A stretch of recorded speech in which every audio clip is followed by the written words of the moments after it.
Hey, what's up YouTube? It's Story of Sam and welcome back to a brand new NBA video today here on the channel. And today we're going to be going over the top 10 NBA free agents for the 2021 offseason. And obviously this is all my opinion. You can swap these guys' orders however you want. This is just my opinion. If you guys are brand new here, make sure to hit that subscribe button down below. We are on the road to 3,000 subscribers. And of course guys, make sure to drop a like. Without further ado, let's get straight into it. So coming in at number 10, we have Jarrett Allen. Now I really do think Jarrett Allen is a very underrated player. He averaged 13 points a game, 10 rebounds, 2 assists on 61% from the field, 32% from 3, and also 69% from the free throw line. Jarrett Allen was involved in the James Harden trade. He went from the Brooklyn Nets to the Cleveland Cavaliers. He quickly earned the starting spot over Andre Drummond and definitely showed everyone that he is one of the best rim protectors in the NBA. He is going to jump on almost every single dunk attempt or layup attempt. He's going to put his body on the line. So number 10 spot, Jarrett Allen, very, very deserving. Now I do want to say that this free agency class isn't that amazing.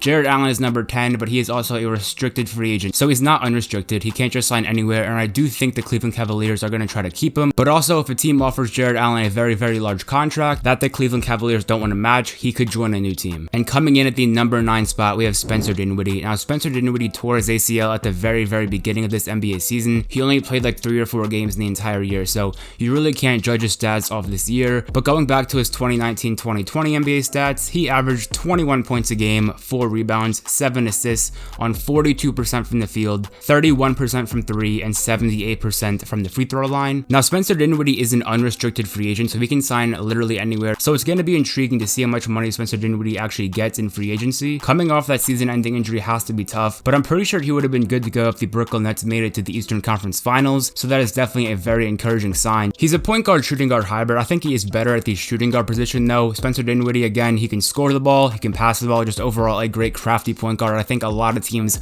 will want to sign him, so I really do think he is one of the best free agents available, and he could definitely make a difference on a championship winning team. Moving on to number 8, we have Tim Hardaway Jr. Now, Tim Hardaway Jr. is an unrestricted free agent. Similar to Spencer Dinwiddie, he can go anywhere he wants. Now, Tim Hardaway Jr. can really be a key piece to a championship team. He was probably Luka's second best teammate during that series versus the Clippers. He's an amazing three-point shooter, a high volume three-point shooter, and averaged 17 points a game, 3 rebounds, 2 assists, 45% from the field, 39% from 3, and 82% from the line. So overall, a great three-point shooter. He is not scared to shoot the ball. He has great confidence, and also he is capable of getting hot at any time. You saw it in the playoffs. He had like 25, 28-point games, really helping the Mavericks win 3 games against the LA Clippers in the playoffs. And I could definitely see Tim Hardaway Jr. signing a long-term deal with like the Dallas Mavericks or another team offering him a lot of money, maybe a 3 or 4 year deal. But either way, I think Tim Hardaway Jr. is going to get paid this offseason, and he will definitely be a key piece on any team he's on. Moving on to number 7, we have Lonzo Ball. Now, Lonzo Ball has a ton of promise, still has a lot of potential to be an all-star point guard in the NBA. He is a restricted free agent though, so the New Orleans Pelicans can always match whatever contract he's given and keep him no matter what. But either way, Lonzo Ball could be switching teams during this offseason. He averaged 15 points a game, 5 rebounds, 6 assists, 41% from the field, 38% from 3, and also 78% from the free throw line during the regular season. Now, I really wasn't a fan of how Stan Van Gundy used him. He kind of turned Lonzo Ball, a great playmaking point guard, into more of a corner three-point shooter, a spot-up three-point shooter,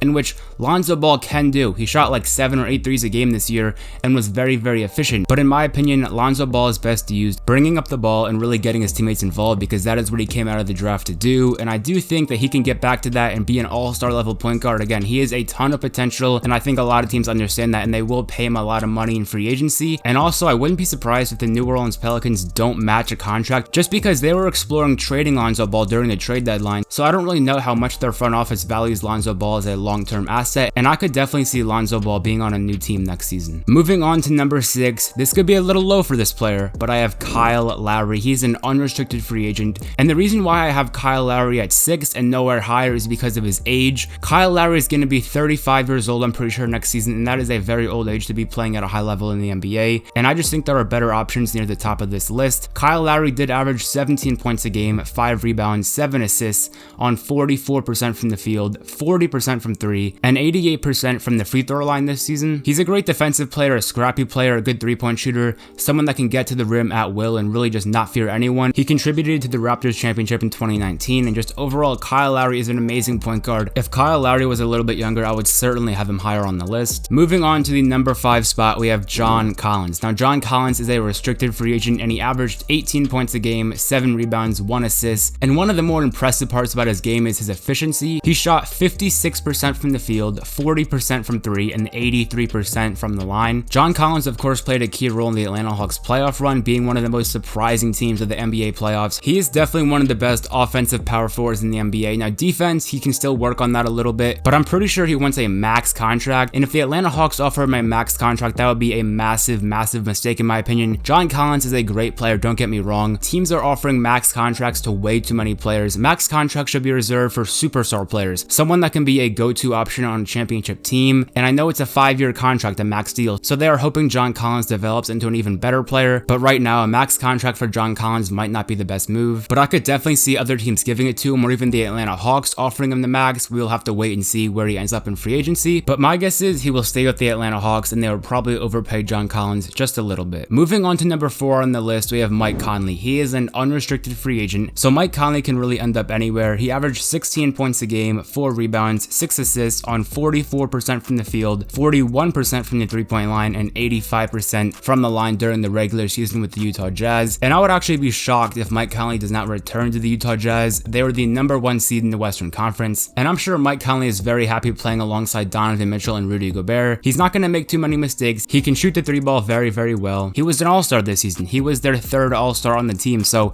he definitely played a major part to their success, and I cannot see him leaving Utah unless the team pays him a ridiculous amount of money. Moving on to the number 3 spot on the list, we have DeMar DeRozan. Now, DeMar DeRozan, I always thought he was one of the most underrated players in the NBA. He's kind of been flying under the radar in San Antonio, but DeRozan had a great season. He averaged 22 points a game, 4 rebounds, 7 assists on 50% from the field, 26% from 3, and 88% from the line. Now, DeMar DeRozan has never been known to shoot 3-pointers, but this season he shot a lot more than he did in years past, and I think that is great. He's always been known, however, as a mid-range assassin. He's one of the best mid-range shooters in the NBA. In my opinion, DeMar DeRozan can really help any team go from a championship pretender to an actual contender. Moving on to number 2, we have Chris Paul. Now, the first thing I gotta say is Chris Paul is on a player option, but technically he is still considered for 2021 NBA free agency, so I did have to include him on this list. Chris Paul is averaging 16 points a game, 5 rebounds, 9 assists on 50% from the field, 40% from 3,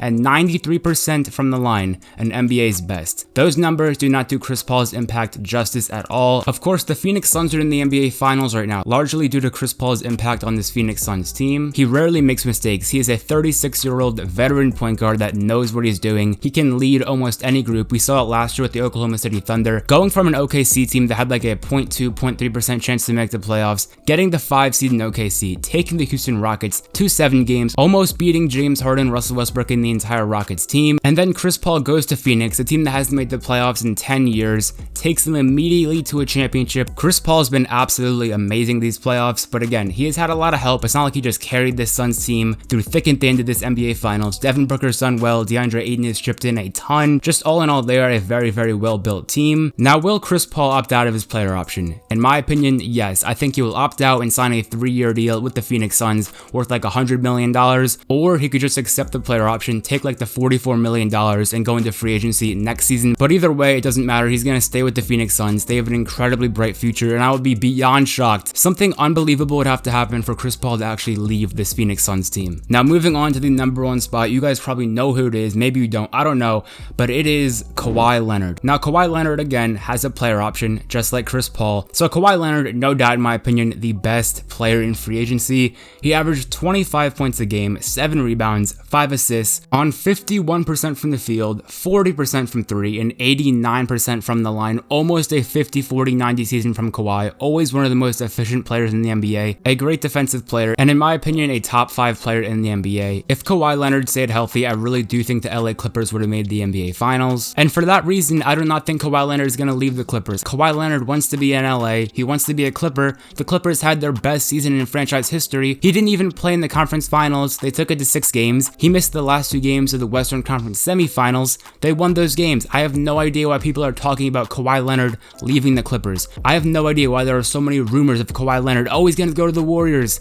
That needs to stop in my opinion. Kawhi Leonard is going to stay right where he is. He's probably going to decline his player option and sign a max contract with the LA Clippers. He wants to be in LA. He came to LA after winning a championship on the Raptors. He didn't stay on the Raptors. He immediately went to the Clippers because it is important to him him to be in Los Angeles. So I really do not think Kawhi Leonard's leaving, and I'm like 95% sure about it. So once again, we have Kawhi Leonard at our top spot. Just to summarize, we have Jared Allen at 10, Spencer Dinwiddie at 9, Tim Hardaway Jr. at 8, Lonzo Ball at 7, Kyle Lowry at 6, John Collins at 5, Mike Conley at 4, DeMar DeRozan at 3, Chris Paul at 2, and Kawhi Leonard at 1. Anyways, guys, I hope you enjoyed today's video on the top 10 best free agents for the 2021 NBA offseason. Definitely comment down below, what would you change with my list? What do you think was wrong with it? Again, all these guys were either unrestricted free agents, restricted free agents, or had a player option, and they could enter free agency. If you guys did enjoy today's video, make sure to hit that subscribe button down below. We are on the road to 3,000 subscribers. And of course, guys, make sure to drop a like on today's video if you did like it. And if you guys do want to watch more of my NBA videos, I'm gonna leave an end screen right when this video finishes to 2 of my previous uploads that I think you guys would really enjoy. So have a great rest of your day, guys. It's been Story of Sam, and I'm out. Peace.